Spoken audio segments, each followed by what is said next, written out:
अशी नवनवीन कीर्तने व प्रवचने ऐकण्यासाठी आमच्या चॅनलला लाईक, शेअर व सबस्क्राईब करा. ब्रह्मानंदं परमसुखदं केवलं ज्ञानमूर्तिं द्वन्द्वातीतं गगनसदृशं तत्त्वमस्यादिलक्ष्यम् एकं नित्यविमलमचलं सर्वदी साक्षिभूतं भावातीतं त्रिगुणरहितं सद्गुरुं तन्नमामि.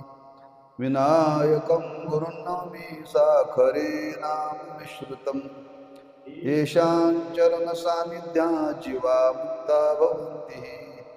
साखरे वंशविख्यातं ज्ञानदानपरायणं विनायकं गुरुं वन्दे भवबन्धविमुक्तये. महात्मा नस्तु मां पार्थ दैवीं प्रकृतिमाश्रिताः भजन्त्यनन्यमनसो ज्ञात्वा भूतादिव्ययम्. श्रीमद भगवद्गीता अध्याय 9वा अध्याय 13वा श्लोक आहे. या श्लोकातून भगवंत महात्म्याचं स्वरूप प्रतिपादन करतात. या भूतलावरती महात्मा वास्तव्य करत असताना त्या महात्म्याच्या आश्रयाला जगामध्ये जेवढी दैवी संपत्ती आहे ती दैवी संपत्ती त्या महात्म्याच्या आश्रयाला वास करते, असं त्या महात्म्यांचं वर्णन केलेलं आहे. ज्या महात्म्यांचं वर्णन भगवंतांनी केलं असाच महात्मा आपल्या ह्या कोगनोळी गावामध्ये अवतीर्ण झाला आणि त्यांच्या अवतीर्ण होण्याला आज 200 वर्ष पूर्ण होत आहेत. म्हणजे द्विजन्मशताब्दी असा पर्वकाळ, आणि तो पर्वकाळ मानसी घेऊन सद्गुरू पूर्णानंद महाराजांच्या चरित्राचं काही कथन करण्याकरता आपण प्रवृत्त झालेला आहोत. ज्यांच्या जीवनामध्ये बालपणापासूनच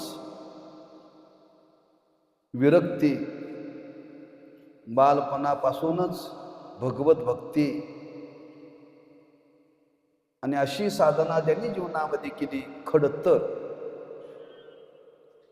अगदी जीवावरती उदार होऊन ज्यांनी साधना केली, त्या साधनेचा परिणाम महाराजांचं जीवन पूर्ण बदललं बरं का. जरी महाराज संसारी होते, संसारात राहत होते, तरी संसारापासून ते अलिप्त होते बरं का. आम्हा तुम्हाला संत महात्म्यांनी वर्णन केले, संसार तसा सदासदी सुटत नाही, त्या संसारामध्ये राहूनच परमार्थाची साधना करा. असोनी संसारी जीवे बिको करी वेदशास्त्र उभारी बाह्यास. आम्ही जरी संसारामध्ये राहून परमार्थाची साधना जरी करत असलो तरी चित्तातला संसार लवकर जात नाही. पण महात्म्यांच्या जीवनाचा विचार केला तर ते संसारामध्ये राहत असतात पण संसारी नसतात बरं का.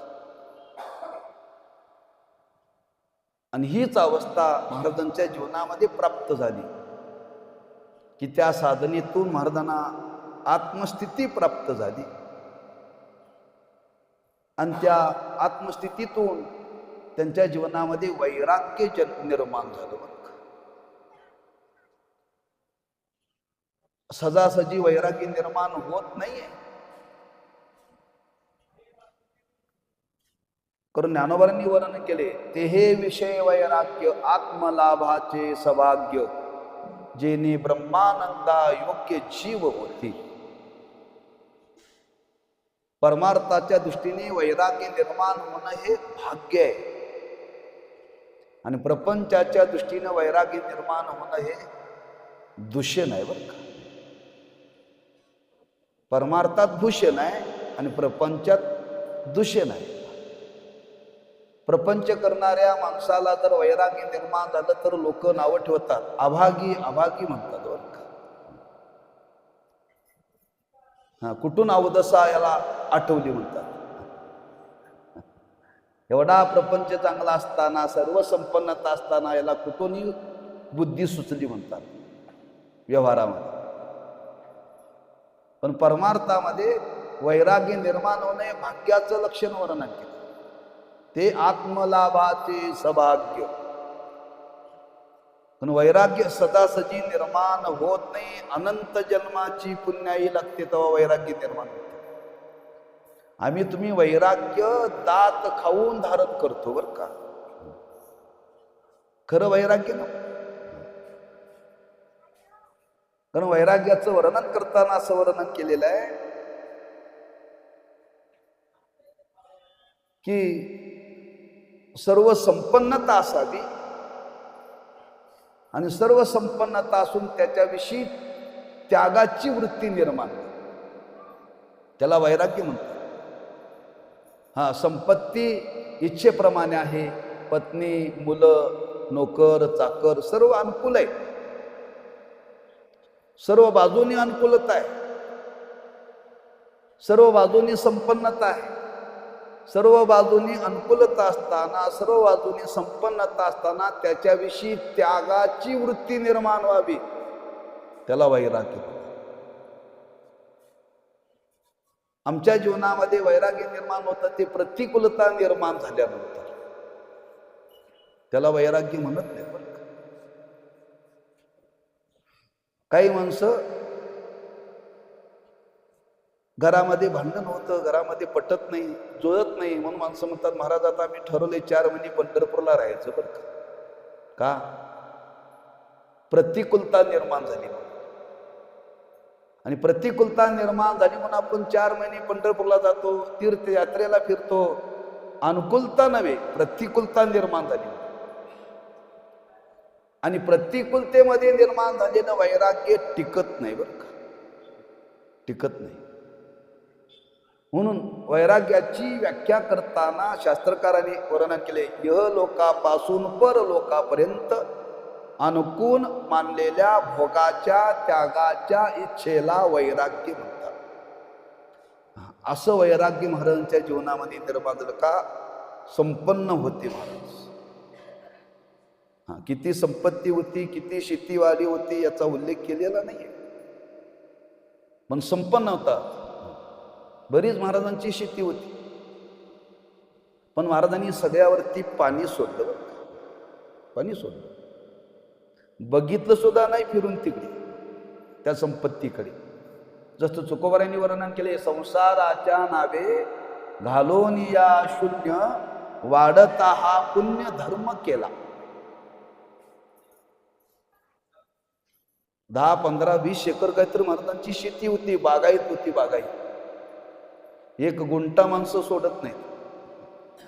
हा, इथं बरं जागे करता माणसं कोर्टात जातात, बांधा करता. आणि एवढी शेतीवाडी महाराजांनी पाणी सोडलं. पाणी वैराग्य म्हणतात बरं का. हा, ज्यांना करायला दिली त्यांनाच महाराजांनी विचारलं सुद्धा नाही. का अपेक्षाच ठेवली नाही, तुम्ही काय द्या मला मोबदल्यात, काही विचार महाराजांनी जीवनामध्ये केला. म्हणजे एवढी संपन्नता असताना आज ती महाराजांची तेवढी संपन्नता जर शिल्लक राहिली असती तर आज महाराजांचं मंदिर पूर्ण संगम रवरीमध्ये बांधलं असतं. लक्षात ठेवा, एवढी संपत्ती महाराजांची होती. आज त्याची किती किंमत झाली असते आपण गणित करू शकत. पण महाराजांनी त्याच्यावरती पाणी सोडलं. बरं का, याला वैराग्य म्हणतात.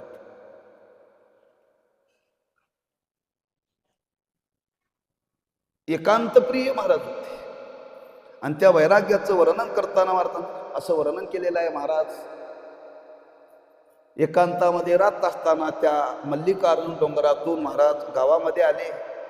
भाविकांनी त्यांना आणलं आणि गावामध्ये वास्तव्य करत असताना महाराजांच्या जीवनामध्ये जी वैराग्याची अवस्था होती त्याला 2-3 दृष्टांत दिले. कमळाचं फूल पाण्यामध्ये जन्माला येतं, पाण्यामध्ये राहतं आणि पाण्यामध्येच वाढतं. पण पाण्यापासून अलिप्त असतं.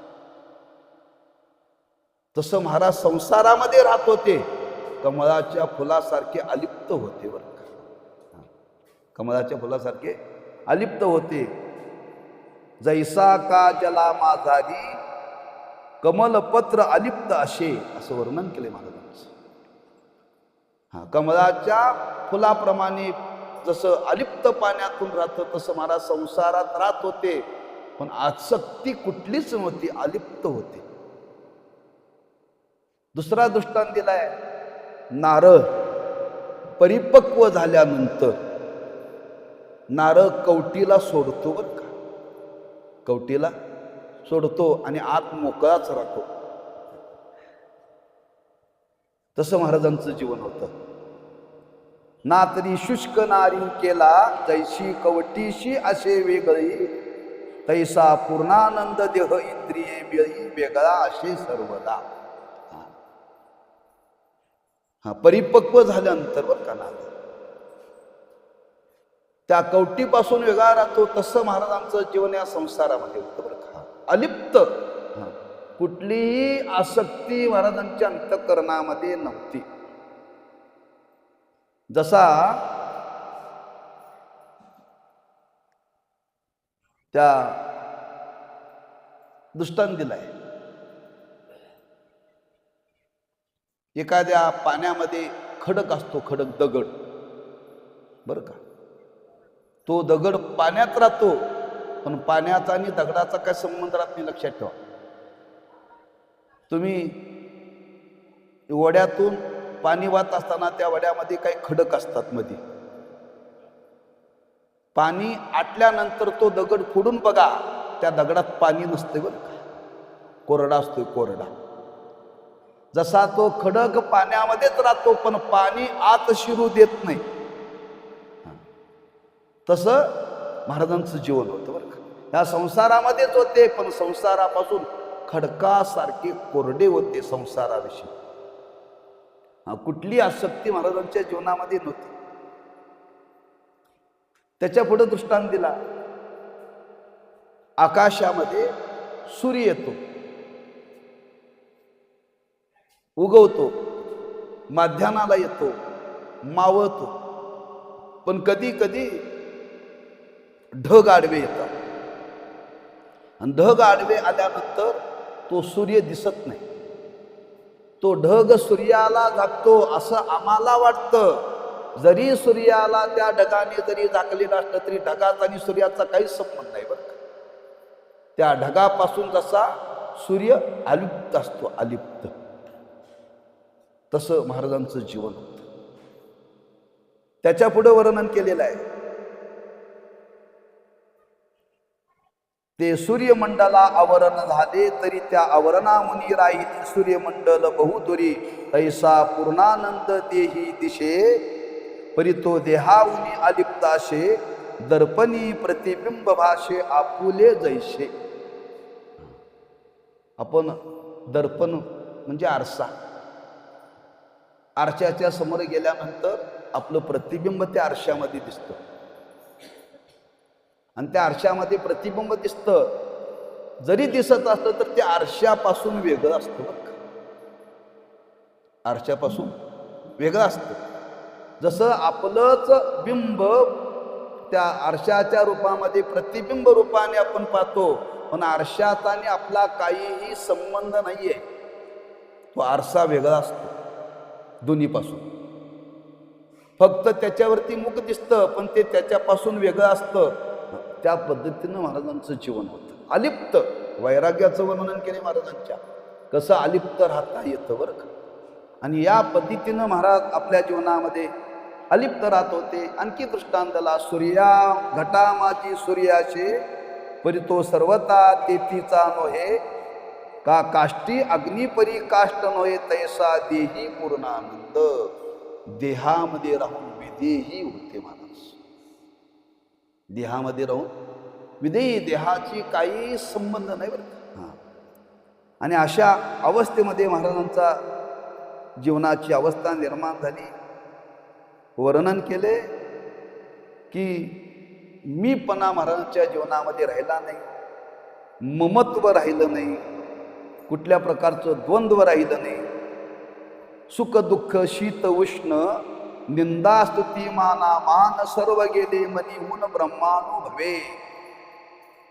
त्यांच्या जीवनामध्ये सुख दुःखाची चाड राहिली नाही, मान अपमानाची चाड राहिली नाही, निंदा स्तुतीची चाड राहिली नाही. महाराजांचं जीवन याच्यापासून अलिप्त होतं बरं का. कारण ज्यावेळी खरंच महात्म्याला बोध होतो त्यावेळी तो मला थंडी वाजते आणि मला गरम होतं अशी जाणीव त्यांना होत नाही बरं का, होत नाही. कारण तुकोबारांचं वर्णन केले बघा, देही विदेही अवस्था, देहाविषयी तादात्म्य राहत नाही. ज्यावेळी तुकोबाराय नेहमी भंडाऱ्या डोंगरावरती भजनाला जायचे, तेव्हा धर्मपत्नी म्हणाली, महाराज नेहमीच तुम्ही भंडाऱ्या डोंगरावरती भजनाला जाताय, आज भजन घरात केलं तर बिघडणार काय, घरी करा ना भजन. म्हणले का? काय नाही म्हणले, कधी नाही ते माझा भाऊ येणार आहे म्हणले. मग त्याच्याबरोबर जेवायला तुम्ही असावा अशी माझी इच्छा आहे म्हणले. महाराज म्हणले, डोंगरावर भजन केलं काय आणि घरात भजन केलं आम्हाला काय फरक पडत नाही म्हटले. म्हणले घरात भजन करू.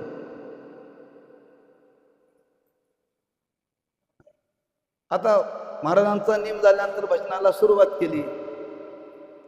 मेव्हणा आला, हातपाय धुतले, बसला बैठकीमध्ये.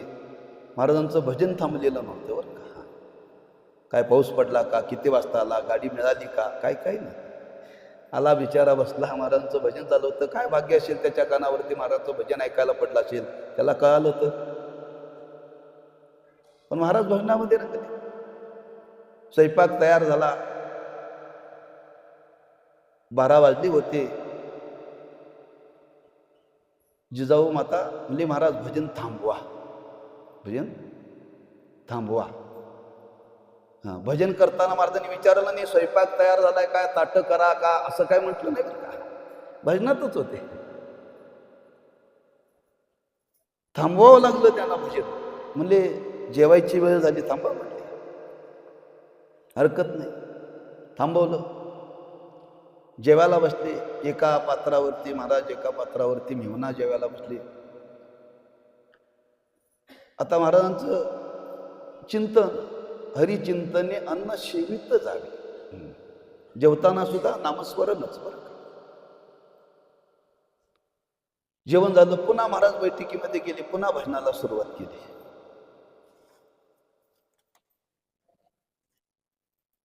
आणि जिजाऊ माता जेवायला बसली. आता दोघांचं जेवण झालं, आपण जेवावं. आणि जेवायला बसली. जेवायला बसल्यानंतर पहिला घास तोंडात गेला. तोंडात घास गेल्याबरोबर त्या तशाच ताटावरून उठल्यावर आणि महाराजांच्याकडे म्हणजे, महाराज महाराज थांबा, म्हणजे भजन थांबवा, भजन थांबवा, भजन थांबव म्हणजे झालं काय, भोजन झालं ना? हो भोजन झालं हो, पण तुम्ही जेवायला बसल्यानंतर तुम्हाला काय कमी जास्त कळालं नाही.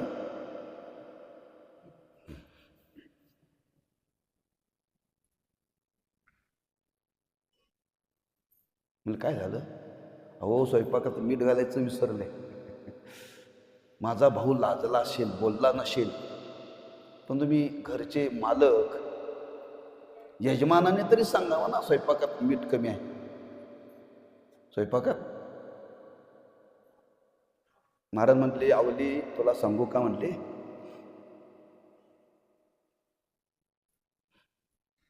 काय खातो आम्ही कास या संगाती, कैसे हे लागते नेनो.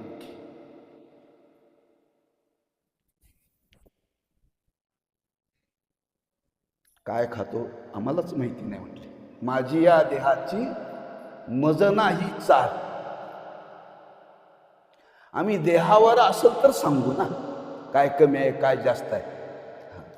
हीच अवस्था महाराजांची होती. त्याच्याकरता मी चरित्र सांगितलं बरं का. काय का कशाचा संबंध महाराजांच्या जीवनामध्ये नव्हता, लक्षात ठेवा. का एवढं वैराग्यच महाराजांच्या जीवनामध्ये निर्माण झालं. आणि अशा विरक्ती भावामध्ये महाराज अखंड राहायचे बरं का. आपल्या महिमेमध्ये, आपल्या चिंतनामध्ये. परिणाम देहाविषयी तादात्म्य राहिलं नाही, पण महाराजांना सर्वत्र मात्र आता सर्वांच्या हृदयामध्ये देवच आहे बरं का.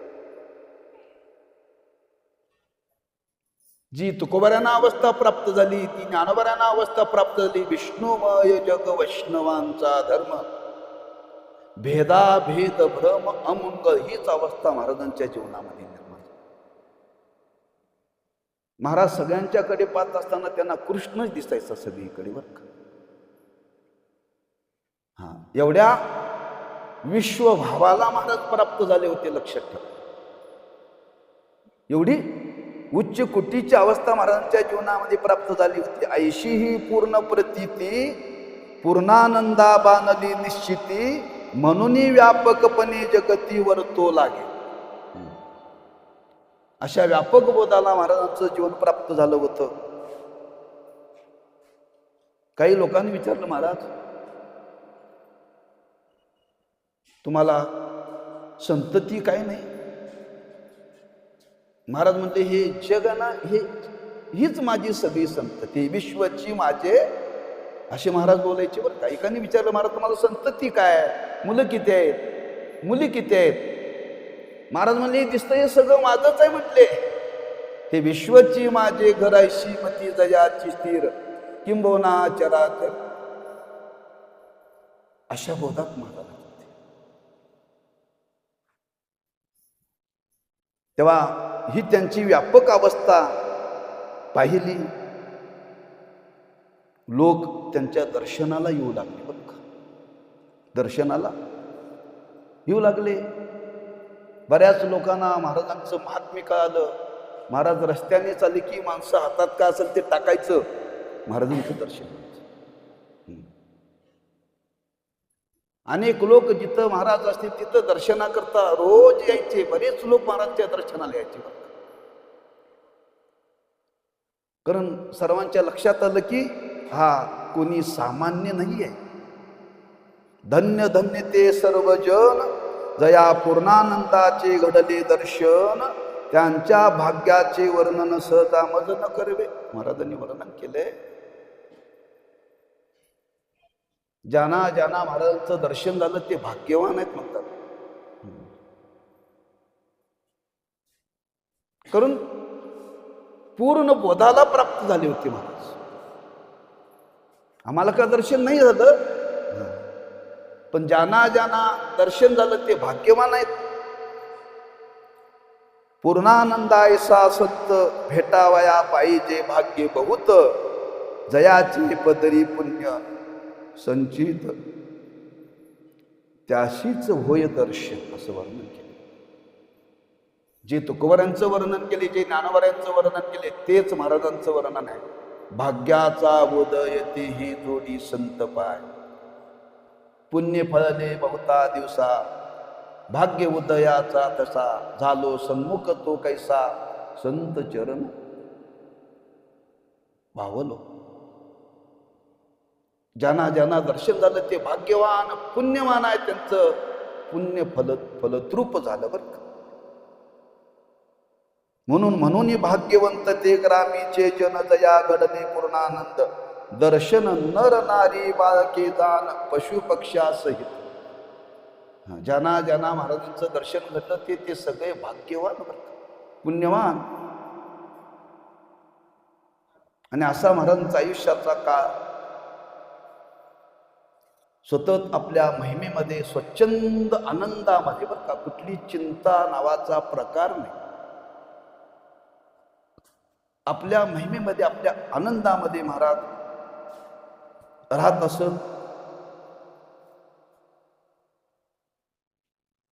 जवळजवळ 50 वर्षाचा काळ महाराजांचा संपला बरं का. बोधाची अवस्था प्राप्त झाली तेव्हा महाराजांचं 50-55 वय होतं. आणि तिथून पुढचा महाराजांनी काळ आपला हा आपल्या महिमेमध्ये आनंदामध्ये घालवत असताना जवळजवळ महाराज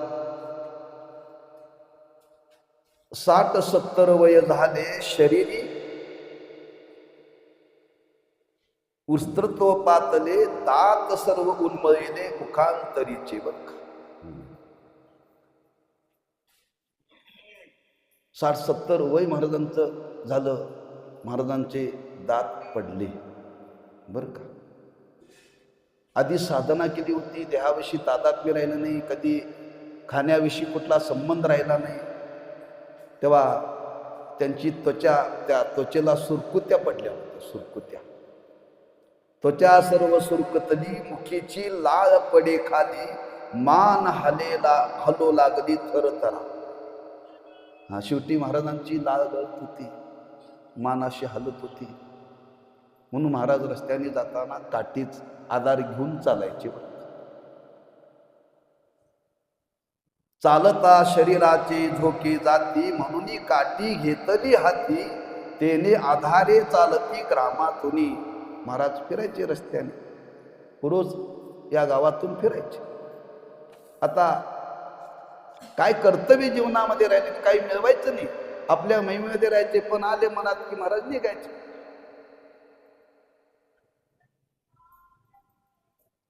मग चालता चालता महाराजांचं चालणं फार ओभड तोबड पटका शिरी, लांब बंडी अंगावरी, उपरणी ते निरंतरी खांदा शोभे. ओबड धोबड फेटा बांधायचे, बंडी होती वारामध्ये, गुडघ्यापर्यंत धोतर, हातामध्ये काठी. सदा मुख तांबुले दिसताशे रंगले, लाळ गळूनी झाले मलिन वस्त्र अंगीचे. बर का, तोंड नेहमी लाल लाल गळायची, अंगावरती पडायची. कधी महाराज त्या कपड्याकडे बघत नव्हते आणि देहाकडे बघत नव्हते बर का. देही नाही देहाभिमान, तैसाची नेने वर्णाभिमान, उच्च नीच भेदभाव उडूनी गेले. मी कोणीतरी मोठा आहे हाही भाव राहिला नाही, मी ब्राह्मण आहे हाही भाव राहिला नाही. देहाविषयी तादात्म्य राहिलं नाही, मी उच्च कुळामध्ये उच्च वर्णामध्ये आलोय याही भाव राहिला नाही महाराजच्या जीवनामध्ये बरं का. असं निराभिमान महाराज जीवन जगू लागले. मग कुणी महाराज जेवता का म्हटलं की महाराज जेवायचे बरं कोणाकडे. महाराज पाणी पिता का, पाणी प्यायचे बरं का. यवन चांबार अंत्यज, जैन मराठा द्विज, सकळा ठाई सज ऐक्य भाव झाला. जरी कोणी बोलाविले ते जाऊन बैसले वहिले, आवडीने जे खावया दिदले ते प्रेमाने बक्षावे. हा मुसलमान आहे, हा चांबार आहे, हा मराठा आहे, हा जैन आहे, हा ब्राह्मण आहे, ही वृत्तीच राहिली नाही महाराजांच्या जीवनामध्ये. हा, कोणी महाराज खा म्हटलं की खायचे बरं का, पाणी प्या म्हटलं की प्यायचे. आणि अतिशय आवडीने बरं का घ्यायचे, कोणी काही दिलं तर. कोणाचं नाकारत नव्हते महाराज या अवस्था प्राप्त झाल्यानंतर. आता हे जीवन या ग्रामवासियातल्या द्विज लोकांनी ब्राह्मणांनी पाहिलं बरं का. ऐशे पूर्णानंदाचे जीवन पाहुनी कोपले ब्राह्मण, मनती द्विज असून यांनी भ्रष्टाकार मांडलेला. गावातल्या ब्राह्मणांना यांच्याकडे पाहिल्यानंतर सर्व ब्राह्मणांना राग आला महाराजांच्या विषयी. अरे ब्राह्मण असून ब्राह्मणत्व पाळायला तयार. सगळे सांगायला लागले महाराज ब्राह्मण आहात तुम्ही, ब्राह्मणाचा धर्म आहे, ब्राह्मणाने ब्राह्मणाच्याच घरी खावं, इतरांच्या घरी खाऊ नये. अरे असे सगळे ब्राह्मण महाराजांना सांगायला लागले. तो ब्राह्मणांनी धर्म पाळला पाहिजे, धर्माचा विचार मांडलाय बरं का, प्रत्येकाला मांडलाय. जो ज्या यातीमध्ये जन्माला आला त्याने त्याच यातीतलं अन्न सेवन करावं असं वर्णन केले. काही धर्म सांगितले. हा, क्षत्रियानी क्षत्रियांच्याकडे जेवावं, वैश्याने वैश्याकडे जेवावं, ब्राह्मणाने ब्राह्मणाकडेच अन्न सेवन करावं, इतराकडे करू नये असं शास्त्र आहे बरं का. आणि असे शास्त्र मानणारे ब्राह्मण महाराजांना सांगायला गेले. अहो, आपण ब्राह्मण आहात, ब्राह्मणाचा धर्म पाळला पाहिजे. त्यालाच म्हणतात सोवळं आणि ओवळ.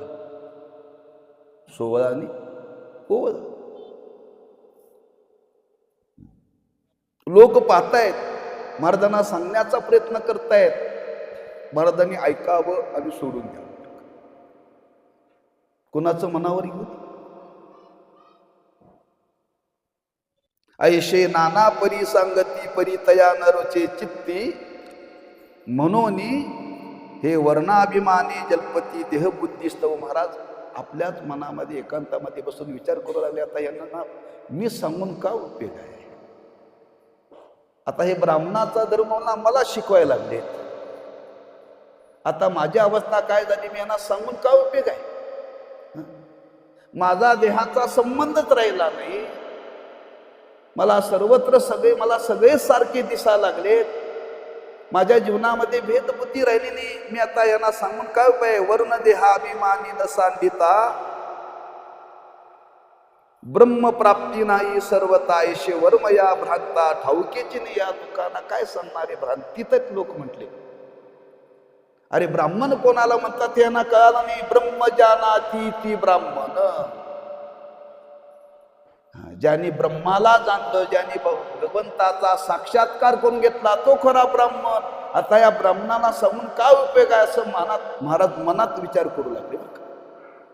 आता मला हे सांगायला लागले ब्राह्मणा व्यतिरिक्त खाऊ नका, पण हे भ्रांत आहे. हे देहालाच धरून ब्राह्मण म्हणायला लागलेत. माझा देहाचा संबंध राहिला नाही, अशा लोकांना आता मी काय सांगणार. महाराजांनी प्रत्युत्तर कोणाला केलं नाही. ऐकून घ्यावं आणि शांत राहावं. हे वर्म न कळता जाण मिथ्या वागवूनी वर्णाभिमान कलियुगे ठकले ब्राह्मण भेद बुद्धिस्तव. अशी भेदबुद्धी यांच्या ठिकाणी निर्माण झाली. त्या गावच्या ब्राह्मणांनी विचार केला, आम्ही यांना सांगतो पण आमच्या सांगण्याचा काय परिणाम यांच्या मनावरती होईना. मग सगळे ब्राह्मण एकत्र आले गावातले. म्हणले ह्यांना काहीतरी आपण आळा घातला पाहिजे, हे कुठंतरी थांबलं पाहिजे. हे बरोबर नाही महाराजांचं वागणं. कोणाकडे खायला लागले, काय खायला लागले, ह्यांनी आपला धर्म भ्रष्ट केला. बरं सांगायला गेलो ऐकायला तयार नाही. काय करावं. सगळे ब्राह्मण एकत्र आले आणि त्यांनी ठरवलं हे कोणाच्या मोठ्याच्या कानावरती घातलं पाहिजे. त्यांच्या लक्षात आलं दक्षिणेला शंकेश्वर नावाचं गाव आहे आणि त्या शंकेश्वर गावामध्ये शंकराचार्य राहत होते, जगद्गुरू बरं का. त्यांनी विचार केला शंकराचार्यांचा मठ आहे, जगद्गुरू शंकराचार्य तिथं राहतात, आपण हे त्यांच्या कानावरती घाला. म्हणजे सगळी ब्राह्मण मंडळी शंकेश्वराला गेली आणि शंकेश्वरला गेली.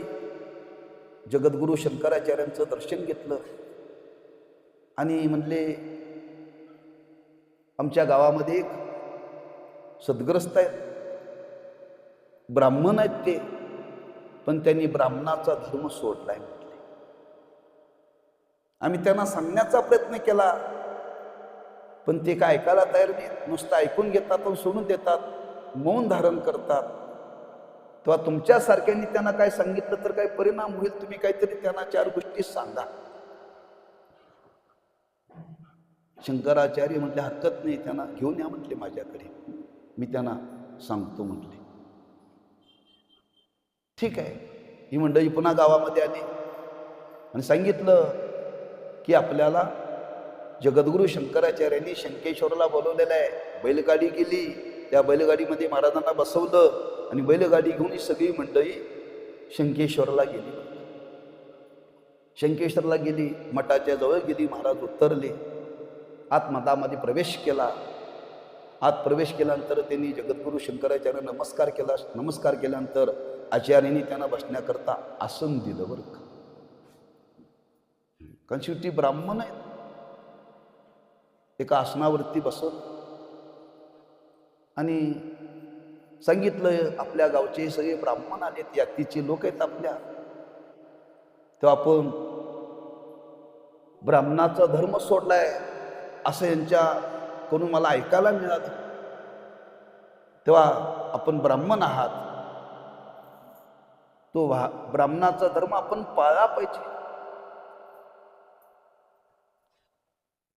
तुम्ही पाळायला तयार नाही, आपल्या धर्मापासून दूर गेला, भ्रष्ट झाला, असं दोघांचं बोलणं झालं बरं का.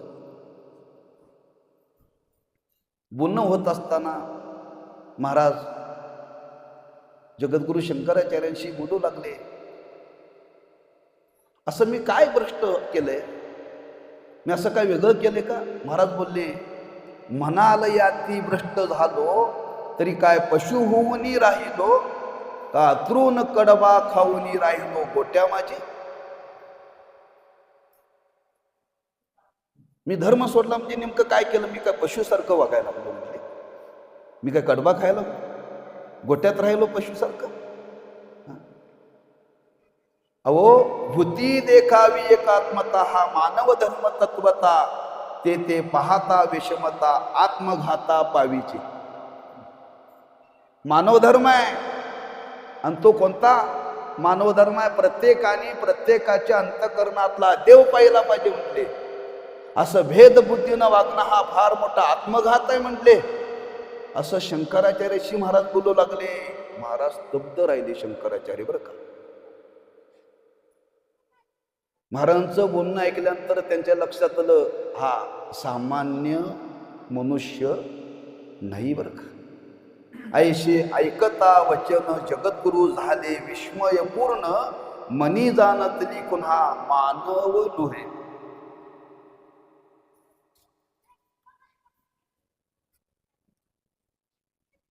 शंकराचार्य विचार करतायत, हा बोधाला प्राप्त झालेला महात्मा आहे, हा सामान्य नाही बरं का.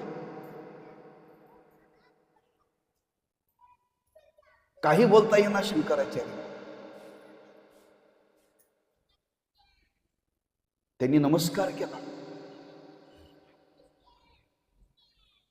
आणि त्या यातीच्या लोकांना सांगितलं, तुम्ही ह्यांना ओळखलं नाही म्हटलं, तुम्ही ह्यांना ओळखलं नाही, तेव्हा तुम्ही ह्यांना त्रास देऊ नका म्हटले. हा महात्मा आहे, साधू आहे. हा, तुम्हाला वाटलं यातीचा धर्म सोडला, अहो तो देहाविषयी तादात्म्यच नाही, देहाचाच विचार करत नाही, देह संबंधी कशाला विचार करेल म्हणते. तेव्हा तुम्हाला माझी विनंती आहे, शंकराचार्य म्हणायला लागले, सज्जनाची क्षयता देखा तरी पावी जे महादुःखा, ते न सावे जगन्नायका ईश्वराची. तुम्हाला माझी विनंती आहे, हा महात्मा आहे, याचा तुम्ही क्षय करू नका, यांना त्रास देऊ नका. अशा महात्म्याला त्रास दिला तर भगवंताला ते सहन होत नाही, असं वर्णन केले बरं का.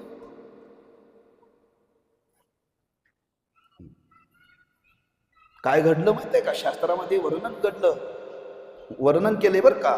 द्रौपदीशी छळू जाता कौरव पावले कुळ घाता, तैशेची अंबरुषाची क्षयता दुर्वास जाईत सुदर्शन. अरे कौरवानी पांडवांना छळलं, पांडव कळाले नाही.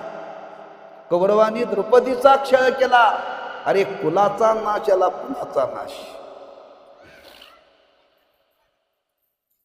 जो साधूला छळतो, जो पतिव्रतेला छळतो, त्यांचं कुल आज शिल्लक राहिलं नाही. कौरवांचं लक्षात ठेवा, शिल्लक राहिलं नाही. त्या अंब ऋषीला दुर्वास ऋषी छळले हो. अंब ऋषीला दुर्वास ऋषीने छळ केला.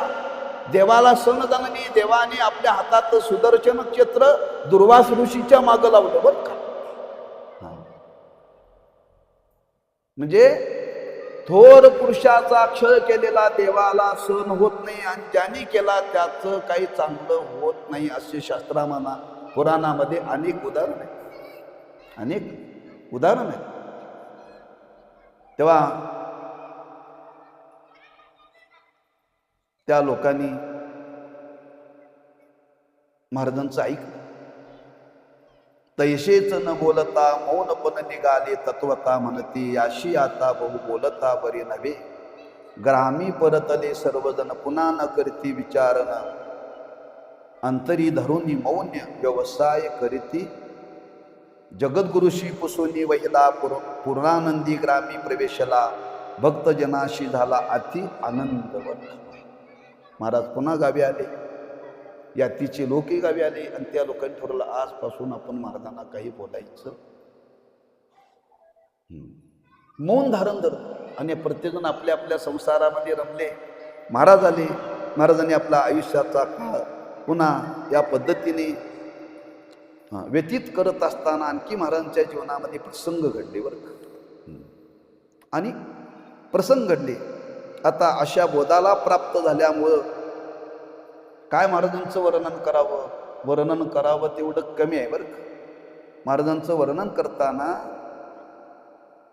महाराजांनी वर्णन केले, तरी पूर्णानंदी आमुचा भाव, पूर्णानंदी आमुचा जीव, पूर्णानंदामुचे वैभव इह परत्रीचे. पूर्णानंदामुची माता, पूर्णानंदामुचा पिता, पूर्णानंदामुचा चुलता बहीण भ्राता पूर्णानंद, पूर्णानंदामचा गुरु, पूर्णानंदामचा तारू, पूर्णानंद उतरी पैल पारू भव नदीचा. पूर्णानंदाचे नामस्मरण हेच आमुचे तपानुष्ठान, पूर्णानंदाचे नित्य दर्शन ही समाधी पूर्णामुची. पूर्णानंदाचे चरण तीर्थ हिची काशी प्रयाग समर्थ, नित्य सेविता स्नुष्णात आम्ही झालो पै जगी. श्री पूर्णानंदाची गुढी जिची लागली अति आवडी, म्हणून चरित्र रचनेची परवडी विस्तारले अशी. अशी महाराजांची अवस्था निर्माण झाली. आणि ती अवस्था निर्माण झाल्यावर महाराज म्हणतात, अशा महात्म्याचा मी चरित्र लिहिण्याकरता प्रवृत्त झालो. आणि त्या चरित्राचं लिखाण आम्ही महाराजांना पाहिलं नाही, पण महाराजांची अवस्था ऐकली. आता सर्व अंगाने पवित्रता प्राप्त झाली. इतकी पवित्रता प्राप्त झाली, सोवळ ओवळ हा भाव राहिला नाही. ज्याचं अंतकरण पवित्र झालं त्याला जग पवित्र दिसतं बरं का. ज्याचं अंतकरण पवित्र झालं ना त्याला जग पवित्र दिसतं. म्हणून शास्त्रामध्ये वर्णन केले, दृष्टांत दिलंय. ज्या माणसाला कावीळ झालेल्या कावीळ झालेल्या माणसाला सगळं पिवळच दिसतं बरं, पिवळं दिसतं. जसं ज्याचं अंतकरण चांगलं नाही त्याला जगामध्ये चांगलं दिसत नाही, चांगलं दिसत नाही बरं, त्याला वाईटच दिसतं. पण ज्यांचं अंतकरण शुद्ध झालेलं आहे त्याला वाईट सुद्धा चांगले दिसतात बरं का. म्हणून त्या महाभारतातला प्रसंग आहे.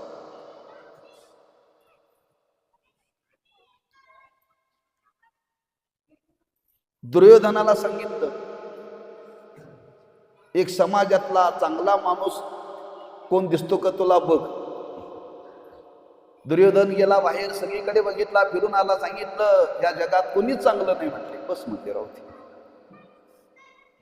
धर्मराजाला पाठवलं, जगामध्ये कुणी वाईट आहे का बघा. धर्मराजा फिरून आले, म्हणजे भगवंता या जगामध्ये कुणीच वाईट नाही, सगळे चांगलेच आहेत का. दुर्योधनाची अवस्था वाईट होती, त्याला जगात सगळे वाईट दिसत होते. धर्माची अंतकरणाची अवस्था चांगली होती, त्याला जगात चांगली दिसत होती. चांगलं वाईट हे जग नाहीये, आपल्या जीवनावरती चांगला आणि वाईट आहे बरं का.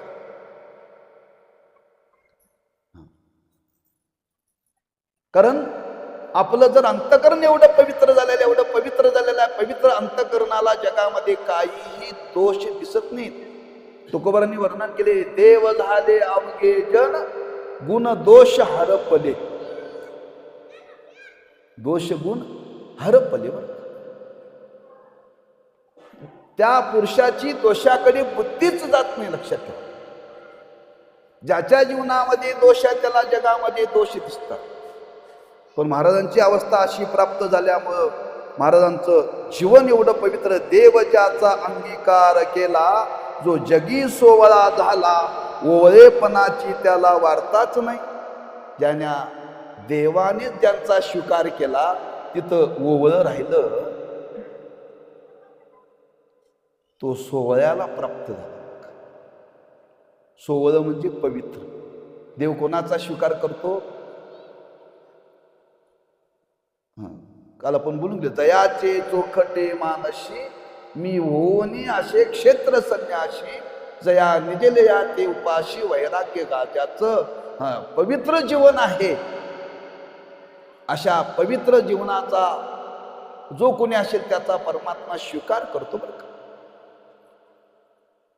कोणाकडे देव कोणाकडे सुद्धा जात नाही, लक्षात ठेवा. त्या महाभारतातलाच प्रसंग आहे. दुर्योधनाने सभा घेतली आणि सभेला जेवढे सगळे आले त्या सर्वांच्या करता भोजनाची व्यवस्था केली. सभा झाली. भगवान श्रीकृष्ण परमात्मा त्या सभेला आले होते. सभा झाल्यानंतर देव बाहेर पडले. दुर्योधनाला म्हणले, कृष्णा भोजनाची व्यवस्था केलेली आहे. आता दुर्योधन राजा होता ना, मिष्टान्न. देवाने सांगितलं, दुर्योधना मला भूक नाही म्हटली, मला भूक नाही म्हटली. देव बाहेर तिथून पडले, बाहेर पडले, पण देवाला भूक लागलेली होती बरं का. आणि त्याच रस्त्याने जाता जाता त्याच रस्त्यामध्ये त्यांची पर्णकुटी होती विदुराची. आणि विदुराची पर्णकुटी होती आणि त्या विदुराच्या पर्णकुटीकडे गेले. विदुर काका घरात नव्हते. विदुर काकांची पत्नी होती. म्हणले, सांगितलं मला भूक लागलेली आहे, काहीतरी द्या, भूक लागलेली काहीतरी द्या. जिथं पंचपक्वानाचा बेत होता तिथं नाही म्हणून सांगितलं, आणि ज्यांच्या घरात काय खायला नव्हतं तिथं म्हणजे मला काहीतरी वाढा. फार ते चरित्र वर्णन, पूर्ण चरित्र सांगत नाही, त्यातला भाव सांगत. त्या चरित्राचं वर्णन केले. ज्यावेळी देव विदुर काकाच्या घरी गेले होते, विदुर काकाची पत्नी आंघोळ करत होती. हो, देव आले म्हटल्यावरती तशीच बाथरूम मधून आली बरं का. मी नग नाही तर भान राहिलं, ही सुद्धा भान राहिलं नाही, लक्षात ठेवा. हा, देवानेच अंगावरचा पितांबर त्याच्या अंगावरती टाकला, तेव्हा ती जागी झाली. मग बघायला लागली बरं का.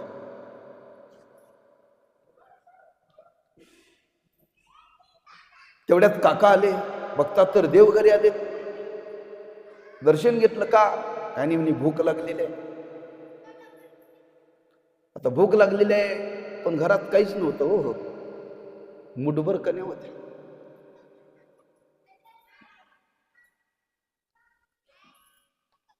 तांब्यावर पाणी आणि मुठभर कण्या टाकल्या. दरदरी इथं पाण्या माझी रांधी आल्या. त्या कन्या पात्रामध्ये वाढल्या, पण पाणी अधिक असल्यामुळे ती पात्रात राहत नव्हत्या कन्या बरं का. घट पदार्थ असेल तर पात्राला धरून राहतो. ते पातळ असल्यामुळं ते इकडं पळायला लागलं, तिकडं पळायला लागलं. देवाने विचार केला, मला कधी 2 हाताच्या व्यतिरिक्त काम लागलं नाही. देवाने 4 हात प्रगट केले, चतुर्भुज होऊन ते पात्र धरलं का, की ती कन्या सांडायला लागल्या.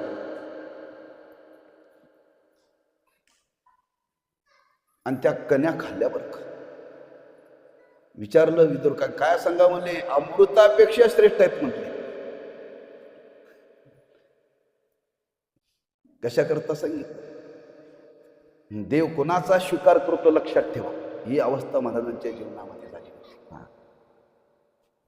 देवानी स्वीकार केला महाराजांचा, तेव्हा सोवळ ओवळ महाराजांच्या जीवनामध्ये राहिलं.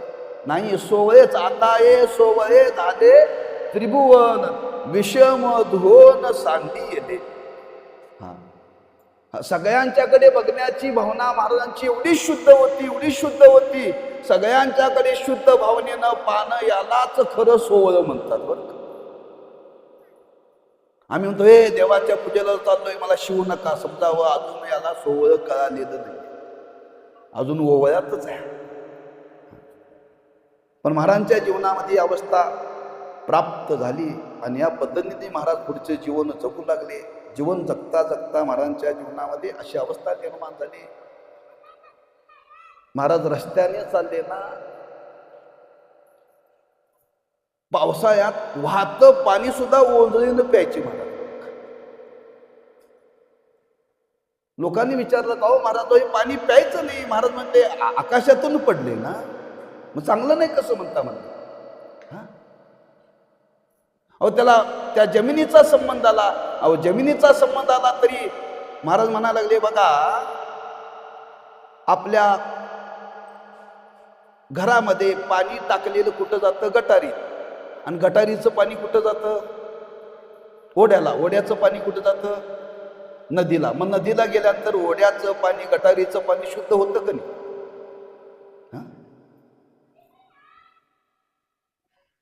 शुद्ध होतं का नाही? तसं महाराज म्हणा लागले, मला पाण्याच्या ठिकाणी अशुद्ध आणि शुद्ध भाव राहिला नाही का. महाराज ते रस्त्याचं नाल्यातलं पाणी सुद्धा पित होते. महाराज वर्णन केले महाराजांचं. त्या पाण्याविषयी सुद्धा महाराजांच्या जीवनामध्ये कधी असा भाव निर्माण झाले, पाणी घाण आहे, प्यावं का न प्यावं हा सुद्धा महाराजांच्या जीवनामध्ये राहिला नाही. म्हणून महाराजांनी वर्णन केले, आड विहिरी खोर सरोवरे, ओढे सरिता थिंदरे, तीर्थ रूप झाली एक सरे तया लागी. वर्षा काळेशी दिवस येती, मेघ अपार वर्षाव करीती, तेनी गावीची गटारे वाहती, तैशीची साचिती थिल्लरे, तेथीचे शेविता उदक, पूर्णानंदा भेद नाही लेख, लोक पाहती कौतुका अवघे तयाचे. एक म्हणती तयाशी, महाराज पिऊ नका त्या जलाशी, अपवित्र असता याशी, काय म्हणून शेविता. लोक म्हणे महाराज ते पाणी पिऊ नका. महाराज सांगती वैले चिल्लराचे जल अपवित्र झाले, आणि सरतीशे काय साधे पवित्र आयुष्य. गावीचे पाणी वाहिले ते ओहोळाशी जाऊन मिळाले, त्याची ओहोळ समरस सरतीशे देखा, म्हणून अवघे जल एकची झाले, पवित्र अपवित्र न दिशे वहिले, ऐशे ऐकता चकित झाले सकळ जग. महाराज लोकाला सांगायला, अरे त्यात भेद मानू नका, एकच पाणी आहे. लोकांना आश्चर्य वाटायला लागले. त्यांच्या बोलण्याकडे लोक आश्चर्य भावनेने पाहू लागले. म्हणती धन्य धन्य याची गती, ऐसा न देखो कोणी जगती, याच्या ऐशी गती कोठे पाहिली नाही. लोक म्हणाले काय महाराजांचं जीवन आहे, धन्य आहे धन्य आहे, असा महात्मा मी पाहिला नाही बरं का. एवढं चित्तच निर्मळ झालेलं होतं, एवढं चित्त निर्मळ झालेलं होतं. याची निर्मळ चित्तवृत्ती तया पवित्र सर्वत्री जगती, ऐसा नवलावा करुणी बोलती एकमेका, ऐशी ज्याची पवित्रता तो पूर्णानंद कोणी वानावा आता, याची या पवित्रीशी देता उपमाची नशे. शंका घेतील विचक्षण, म्हणतील हा वेडेपण पूर्ण, ऐशे कोणाचे लक्षण ऐकेले नाही. काही लोक त्यांना वेडे म्हणायला लागले. आणि जे भाविक होते ते महाराजांची स्तुती करू लागले. काही लोक त्यांच्याकडे बघत असताना वेडेपणाने बघू लागले, आणि काही लोक त्यांच्याकडे बघत असताना संत भावाने पाहू लागले. हीच अवस्था संतांची होती. कशी अवस्था होती? या अवस्थेमध्ये महाराज जगत असताना आणखी काय प्रसंग महाराजांच्या जीवनामध्ये आले पाहण्यासारखे, त्याचा विचार आपण उद्याच्या सत्रामध्ये पाहू. याच ठिकाणी आज आपण थांबू. कुंडली कवरदारी विठ्ठल श्री ज्ञानदेव तुका.